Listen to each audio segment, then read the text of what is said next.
예수님이 세상에 계시면서 그 누구도 흉내낼 수 없는 정말 놀라운 이적들을 많이 행하셨습니다. 그 전에 누구도 행한 적이 없었던 그런 일들도 주님이 또 행하셨고 놀랄 수밖에 없었습니다. 또 전대미문의 훌륭한 말씀을 하실 때 정말 많은 사람들이 예수님께 매혹되어서 예수님을 가리켜 주라고 하면서 따라다녔습니다.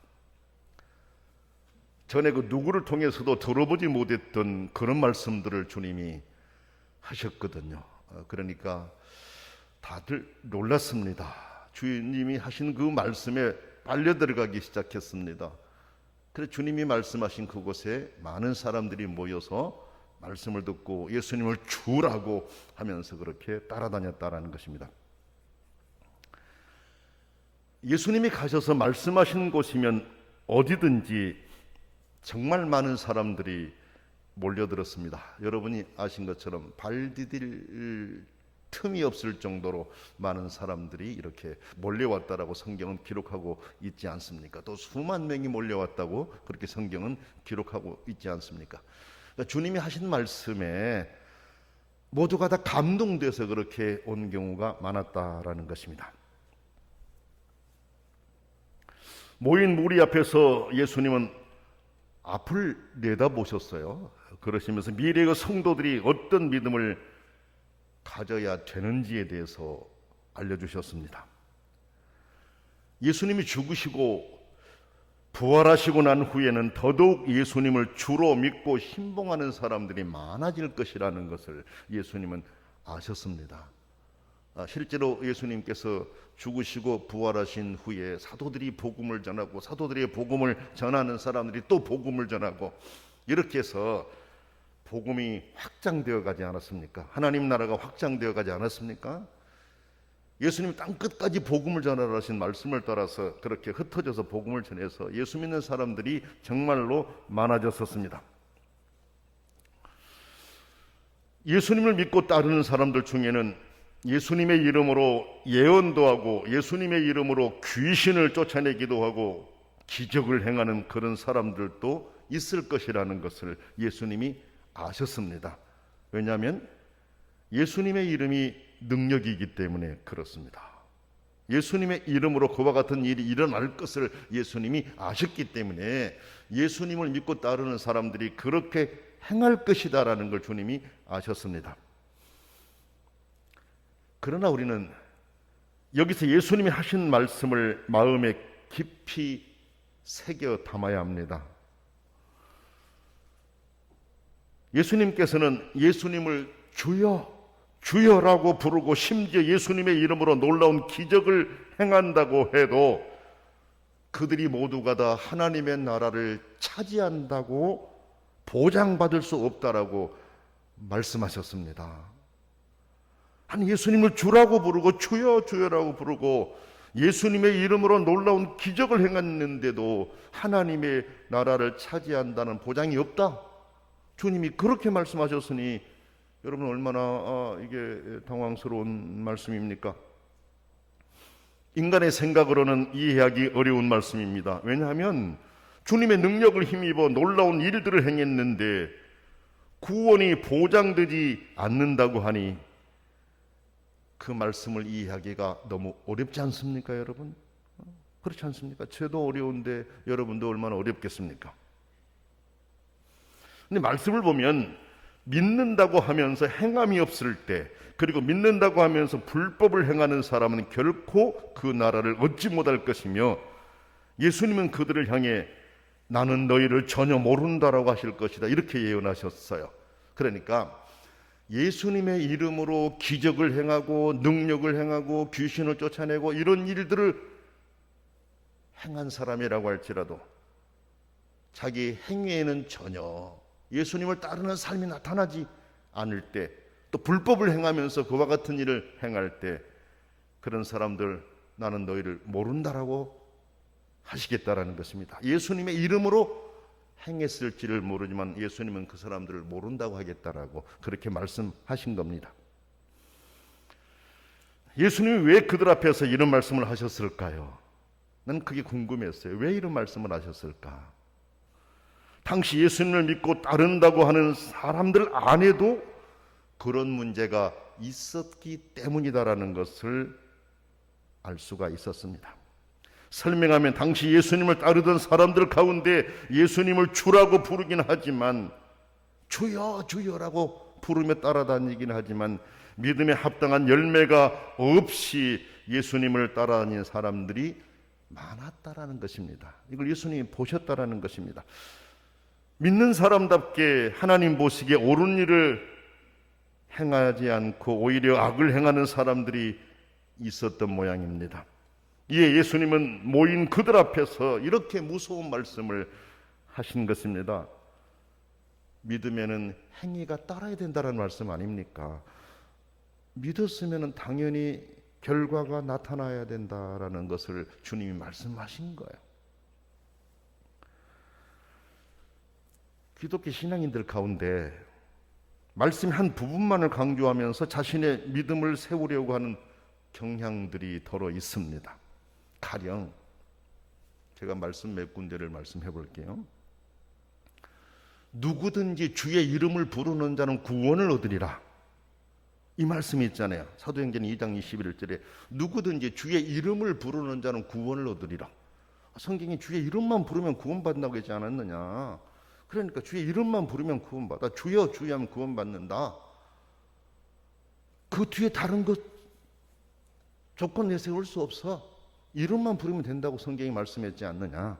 이렇게 하면서 행위와는 연결시키지 않고 주여 주여 하는, 주여 주여를 너무 쉽게 생각하는 이런 사람들이 있다라는 것입니다. 또 성경을 보면 네가 만일 네 입으로 예수를 주로 시인하며 또 하나님께서 그를 죽은 자 가운데서 살리신 것을 네 마음에 믿으면 구원을 받으리니 그런즉 주의 이름을 부르는 자는 구원을 받으리라. 로마서 10장 9절로 13절에 나옵니다. 주의 이름을 부르는 자는 구원을 받으리라. 그러니까 이런 말씀들과 같이 주의 이름을 부르는 자가 구원을 얻는다는 말씀을 너무 가볍게 생각해서 그 위에 믿음을 세우려고 하는 그런 생각을 가진 성도들이 있다라는 말씀입니다. 심지어는 그런 이상한 단체들도 있고 그렇습니다. 그런 교단들도 있고 그렇지 않습니까, 여러분? 물론 이단으로 이렇게 분류되어 있고 그럽니다만은 그런 생각을 갖습니다. 그러다 보니 행함을 무시하거나 약화시키며 그런 자기 신앙을 정당화하게 돼요. 예수님은 미리 일어날 그러한 신앙의 자세까지를 다 보시고 미리 이런 말씀을 예고하셨다. 저는 그렇게 생각하면서 이 말씀을 묵상하며 준비했습니다. 그렇습니다, 여러분. 아무리 주여 주여라고 부르며 신자라고 자처하고 또 예수님의 이름으로 이적까지 행하지만 그가 진심으로 하나님의 의를 깨닫지 못하며 의롭게 살지 못한다면 그 믿음은 믿음이라고 할 수 없고 구원의 자리에 들어가지 못합니다. 이것이 예수님의 말씀입니다. 주님은 그런 가짜 믿음이 되지 않기를 바라는 마음에서 이런 경고를 하신 것입니다. 참 믿음 갖기를 원하신 겁니다.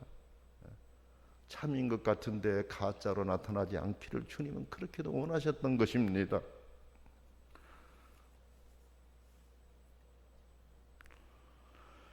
야고보 사도는 행함이 없는 믿음은 죽은 믿음이라고 했습니다. 행함이 없는 믿음은 믿음이 아니라는 말씀입니다. 조금 앞에 말씀을 보면 예수님은 그들의 열매로 그들을 안다 그렇게 말씀하셨습니다. 물론 그 내용에서는 거짓 선지자들에 대한 내용을 말씀하시면서 하신 말씀입니다만은 그들의 열매로 그들을 안다. 그렇죠. 열매를 보고 무슨 나무인지 알지 않습니까? 사과 열매가 맺혀 있으면 이건 사과나무구나. 그렇죠. 매화 열매가 맺혀 있으면 이건 매화나무구나. 알 수 있는 거고 여러 가지로 우리가 예수 그리스도의 사람으로 하나님의 사람이라고 볼 때에는 이 사람은 예수 그리스도의 사람이구나. 그래서 예수 그리스도를 믿는 열매를 맺고 있구나 드러날 수가 있다라는 말씀을 하신 거죠. 예수님이 하신 말씀대로 살아가는 것이 드러날 때 예수님의 사람이다 라는 것이죠. 자, 그러면 우리는 어떻게 해야 합니까? 어떻게 해야 됩니까?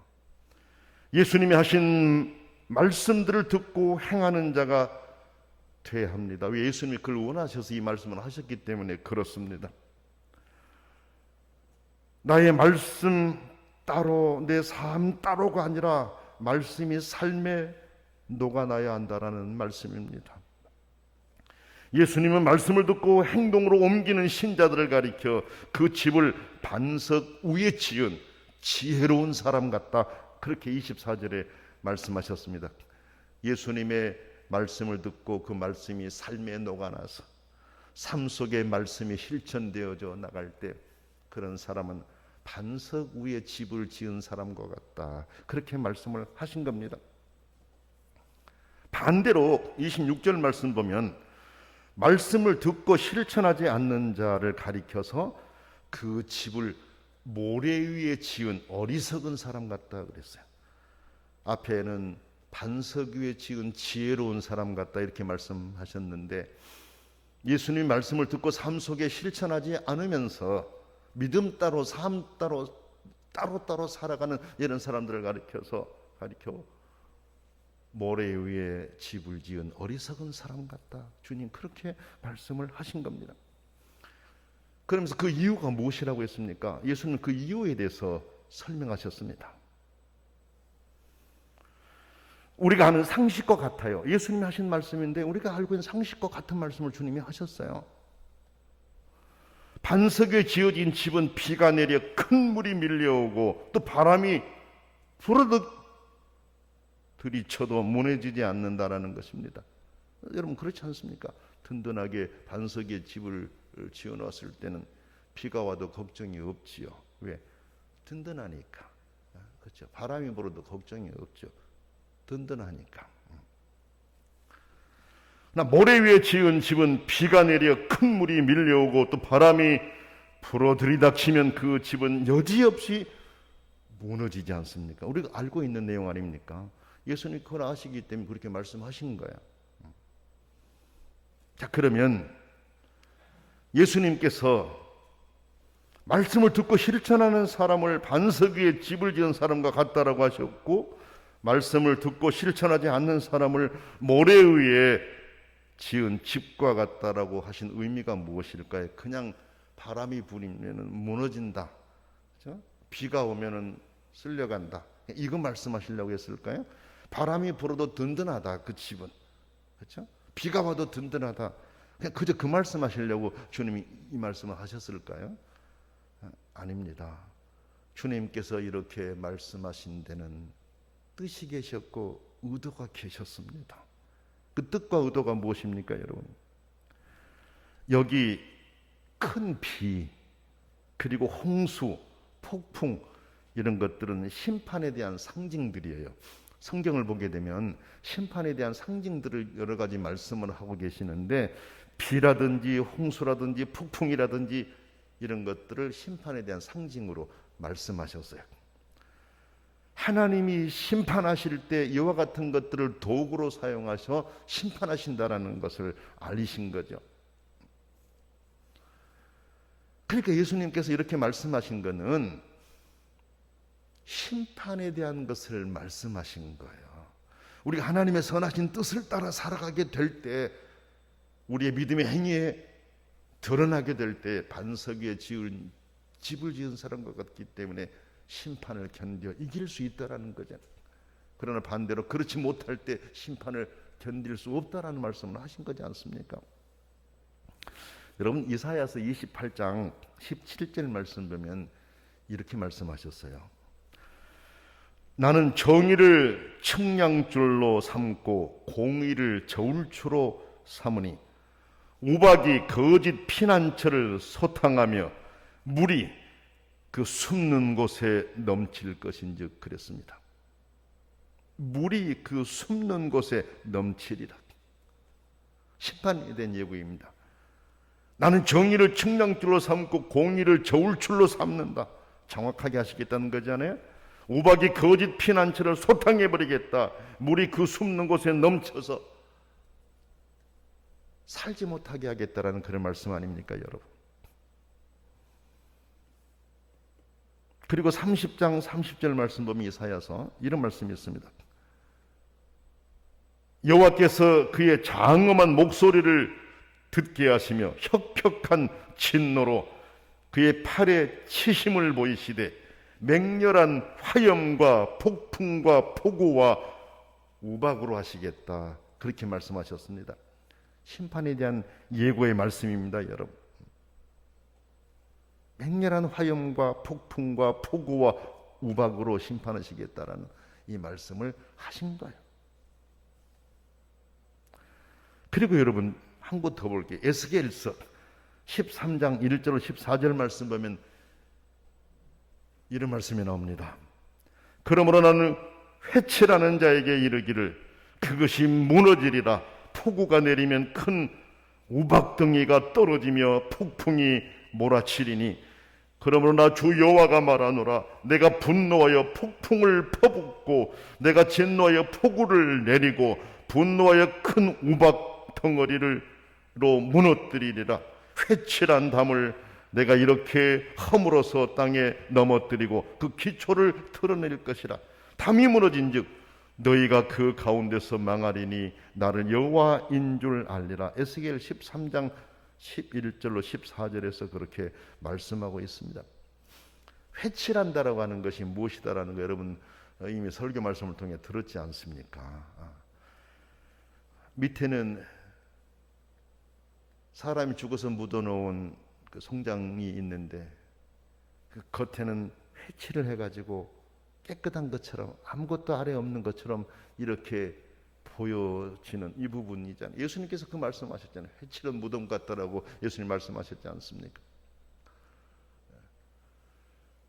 우리가 삶에 드러나는 것들은 하나님의 자녀다운 삶이 전혀 없는데 내가 예수 믿는 사람이라고 예수 믿는 사람인 것처럼 드러내며 살아가고 있을 때 예수님은 속까지 보신다라는 것이잖아요. 하나님은 우리의 모든 것을 보신다. 전체를 다 보고 계신다라는 겁니다. 주님이 여기에서 말씀하신 이 내용 마음에 새겨야 됩니다. 여러분 그 외에도 이런 것들이 심판을 상징한다라고 하는 것은 성경에 많이 나옵니다. 에스겔 38장 22절이라든지 요나서 1장 3절이라든지 나홈 1장 3절 이런 데 보면은 이렇게 말씀들이 나옵니다. 그러므로 여러분 예수님의 말씀은 우리의 믿음이 종말의 환난 속에서 참된 것으로 확증될 것인지 종말의 심판에서 합격할 것인지 못할 것인지에 대한 깊은 생각을 가지고 모두가 합격하는 신앙이 되기를 바라셔서 이렇게 말씀하신 거예요, 여러분.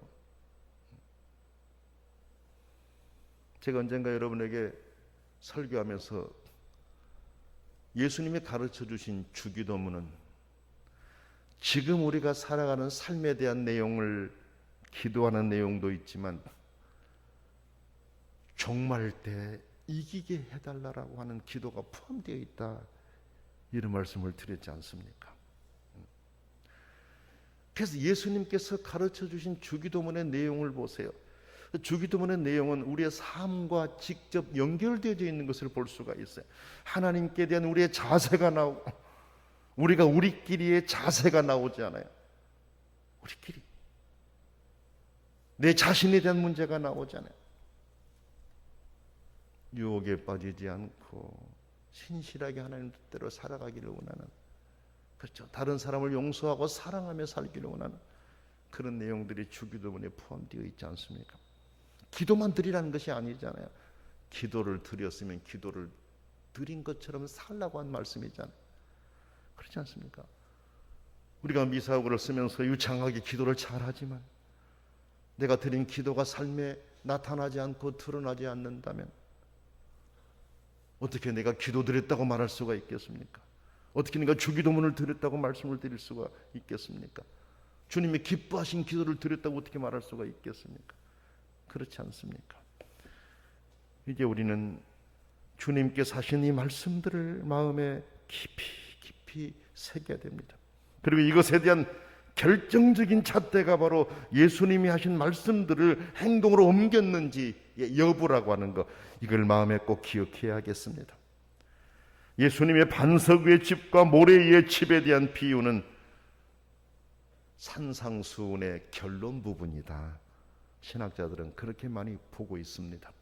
그냥 짧은 말씀 같지만은 마태복음 5장, 6장, 7장을 말씀하시고 나서 결론 부분으로 하신 말씀이다라는 거죠. 예수님이 산상보훈에서 하셨던 그 모든 말씀들, 결국 이것들이 우리의 삶에 드러나게 살고 있느냐 아니냐라는 겁니다. 믿음은 구원을 위한 거 아닙니까, 여러분? 그렇죠. 믿음은 생명을 얻기 위한 거 아닙니까, 여러분? 믿음의 이 길 뒤에는 하나님이 예비하신 놀라운 은총을 우리가 받게 될 것입니다. 그런데 그 은총을 놓치는 자가 돼서는 안 되지 않겠습니까? 예수님은 그 모두가 다 주님이 예비하신 은총을 받아 누리기를 원하는 거예요. 이를 위해서는 모두가 다 든든한 반석 위에 집을 짓는 자들이 되어야 됩니다. 말씀이 삶에 녹아나도록 살아가야 된다라는 것입니다. 그런데 성경을 보면요, 우리만 그렇게 살려고 할 것이 아니라 형제들에게 서로 격려하고 힘을 주면서, 그렇죠? 성도들에게 서로 권면하면서 우리가 그렇게 살아가자. 우리가 진실로 하나님이 원하시는 대로 살아갑시다. 어떻게 하는 것이 하나님이 기뻐하신 삶인지 생각하며 살아갑시다. 서로 독려하면서 서로가 신실하게 믿음에 서 있기를 권면하라고 말씀하고 있어요. 지금까지 우리가 진실로 하나님을 사랑하고 섬기면서 높이면서 믿음의 길을 걸어왔습니다. 그러나 한 번 이 말씀을 들으면서 우리 자신을 점검해 봅시다. 나는 반석 위에 집을 짓고 있는 그리스도인인가? 아니면 나는 모래 위에 집을 짓고 있는 그리스도인인가? 그리스도인이라고 하는 이름은 가졌는데 내 삶 속에 말씀을 듣고 실천하고 있는가? 하나님이 원하시는 모습으로 내가 살고 있는가? 내 자신도 그와 같은 것을 깊이 생각하고 함께하는 사람들에게도 하나님 말씀대로 살아갈 수 있도록 가르치는 그런 그리스도인들이 되십시다. 세상에 그런 그리스도인들이 많아지게 될 때, 예수님의 정신대로 실천하며 사는 사람이 많아지게 될 때, 이 땅에 하나님의 나라가 확장되게 되고 세상은 변하게 되고 하나님이 원하시는 모습으로 바뀔 수가 있는 겁니다. 그러나 믿는다고 하지만 말씀 따로 삶 따로일 때 예수님 믿는 사람이 많다고 할지라도 세상에 변화가 일어나질 않아요. 이건 안타까운 일 아니겠습니까? 오늘 우리들은 반석 위에 집을 짓는 지혜로운 사람으로서 하나님을 끝까지 높이며 살아가는 그런 그리스도인으로 세워져 가십시다. 기도하겠습니다. 사랑이 많으신 하나님 아버지, 부족하고 연약한 자들을 하나님의 자녀 삼아주셔서 감사합니다. 반석 위에 집을 짓는 지혜로운 사람들 되게 하여 주옵소서. 우리가 말씀을 듣고 삶의 실천으로 옮기는 것이, 옮기지 못하고 사는 그리스도인이 아니라 말씀을 듣고 삶의 실천으로 옮겨서 주님이 기뻐하시는 그런 그리스도인으로 살게 하여 주시고, 그렇게 삶으로 주가 예비하신 복을 누리며 살도록 허락해 주옵소서. 예수님의 이름으로 간절히 기도드립니다. 아멘.